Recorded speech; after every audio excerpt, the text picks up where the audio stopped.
Well, joining me now is Thomas Wimmer. He's a partner at Brunswick in Berlin. Now, Thomas, good morning to you. You're an advisor to German corporation. What's the feeling there about Germans being somehow the paymaster of the European Union?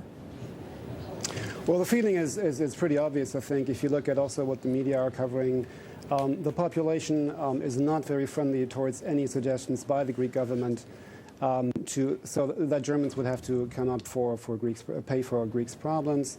The Greeks obviously are saying that that's not what they asked for. Mr. Papandreou is here this morning, and in an interview this morning printed in one of the quality papers in Germany, in Frankfurter Allgemeine, he made it very, very clear that they never asked for money or direct support of that sort.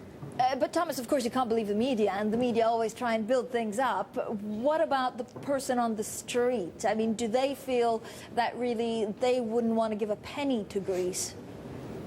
I think that is the feeling, absolutely. I think there was a poll yesterday suggesting that over 80% of the German people say that they would not be in favor of any direct support.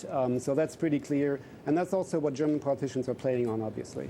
But of course, is there anyone explaining, because the reason why Germany would step in or any kind of European aid would be given is because at the end of the day, Germany may be worse off if the volatility on the currency continues. What do people say about that? Well, I think that's a sort of a plan B scenario that people at this point are not really talking about. I think we are still at the plan A stage, so to speak, where people have been given the impression that the Greeks might ask us for direct support. That's what's being discussed right now, and people are very much not in favor of that scenario. In the background, I think it is also very obvious that there might be discussions about a plan B, should the situation deteriorate to that stage.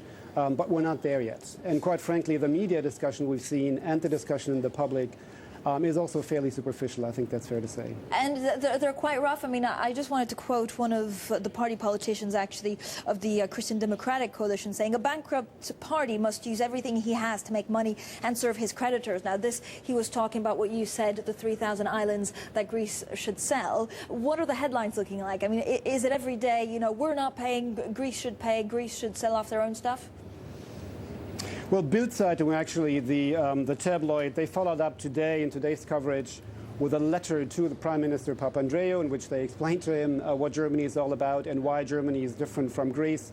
I think in the yellow press there is still a lot of discussion, screaming headlines and that stuff. If you look at the other media, the discussion today, I think, especially after the bond that was placed successfully yesterday, the discussion is becoming a lot more rational, a lot more differentiated. And as I said before, in his interview, the Papandreou interview that was published this morning in Frankfurter Allgemeine, he makes some very, very clear remarks in terms of where the Greek government stands and what Greece is committing to do here. So I think the media discussion and the discussion in the general public will become a lot more rational going forward. Now, Thomas, with regards to the political... No, I was going to say you're a PR man. So what does this do to actually the perception that Germans have of Greece? A lot of German tourists go to Greece every year. Is it going to play out with the man on the street? Are they going to say, well, these guys are asking us for help. I don't even want to go there on holiday.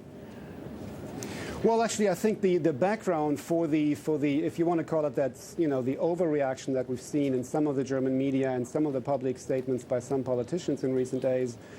The background to that is that we do not look down on Greece. I don't think Germans ever have. It's actually quite the opposite. We have, to some extent, you could say, an almost irrational admiration for Greek culture and Greek history as, the cradle of democracy, the origin of European civilization, and so on and so forth. So I think some of the over-the-top statements we've seen in recent days are really sort of based on a disappointed admiration, disappointed expectations, if you want to call it that.